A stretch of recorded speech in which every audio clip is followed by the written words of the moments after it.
Hi, my name's Benjamin, and I'm a movie addict.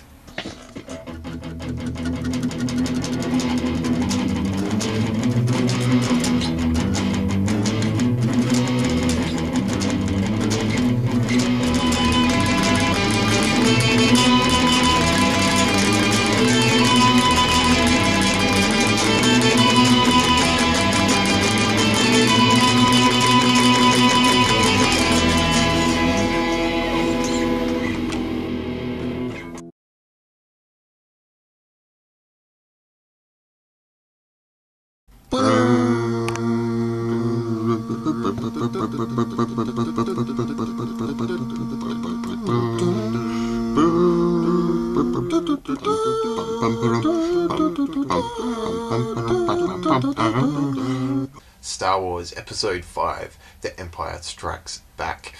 Star Wars is such a huge cultural phenomenon. People just know about it. Even if they've never seen it, most people can tell you what a Jedi is and what a lightsaber is, or at least have some kind of idea about it. There's plenty of other science fiction films out there which have, vast universes and lots of creatures and makeup just as much as Star Wars, but for some reason Star Wars has just broken through that barrier, and it's right there in the cultural hemisphere and everybody knows about it. I think most of the people that could identify who Santa Claus is could also identify who Yoda is. If you look at the Star Wars films just on their own without all the cultural phenomena surrounding it, it's actually really terrible. There's a giant hairy man screaming and everybody can just understand what he's saying.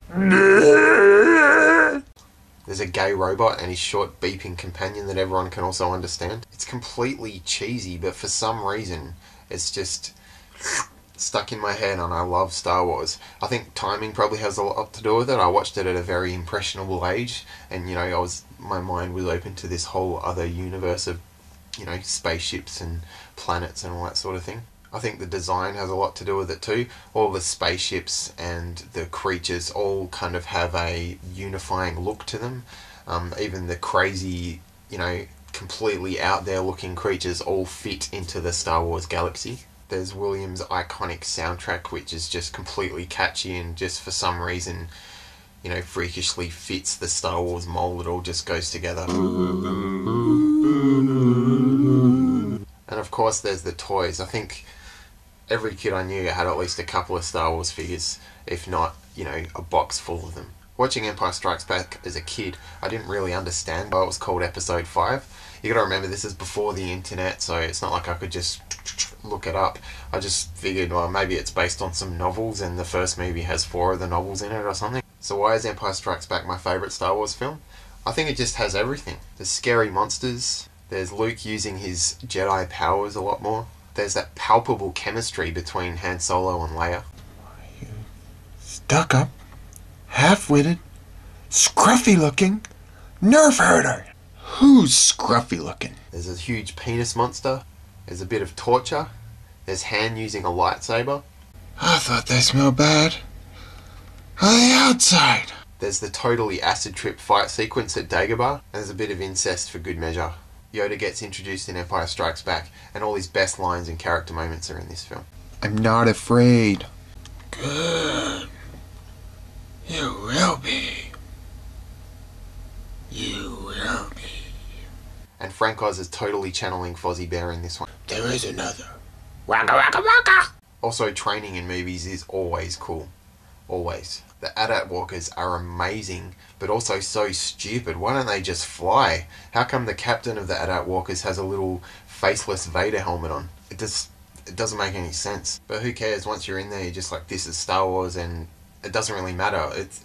If anything, it makes it more entertaining because of all these weird things that don't make sense. In Empire, we meet Han's old pal Lando Calrissian, the only black guy in the galaxy. That was until they introduced this Jedi with attitude to us. Why is it that 5 and 6 are significantly better than 4 and the prequels? I think it's because they're written and directed by someone other than George Lucas. It's still George Lucas's world, but I think it's pretty evident that the guy can't write very good dialogue and dramatic moments and that kind of thing. Obviously, he's got the ideas in his head, but I think the films work best when he gives those ideas to somebody else to make. One of my pet hates, and I know I'm not alone in this, is how they keep re-releasing 4, 5 and 6 with all this added extra crap so that they tie into 1, 2 and 3. Why didn't they just make 1, 2 and 3 tie into the original films? Boba Fett was originally voiced by Jeremy Bulloch. Jeremy Bulloch was Hal from Doctor Who. It doesn't get much cooler than that, and now they've replaced him with Jake the Snake. Put Captain Solo in the cargo hold. Not only that, but none of the clone troopers / stormtroopers have New Zealand accents in 4, 5 and 6, even in the retcon versions, so they don't match up at all. Episode 5 also has the coolest ending. I'd never seen a movie end like this when I was a kid, ever. This was the first, where, you know, the good guy's been captured, Luke's got his hand cut off. No. No. That's not true. That's impossible! The bad guys have pretty much won. What the hell is going on? Oh my god! It was so exciting to see that as a child. Join me, and together we can rule the galaxy as father and son. There's all this stuff in these films that should really piss me off, but for some reason I just love them and obsess over them, and, you know, play with the toys, watch them repeatedly, play Star Wars Trivial Pursuit. I don't understand it. I think, yeah, some of the movies on this list, I've told you why I like them, but this one I really have no idea. I just, for some reason, love Star Wars.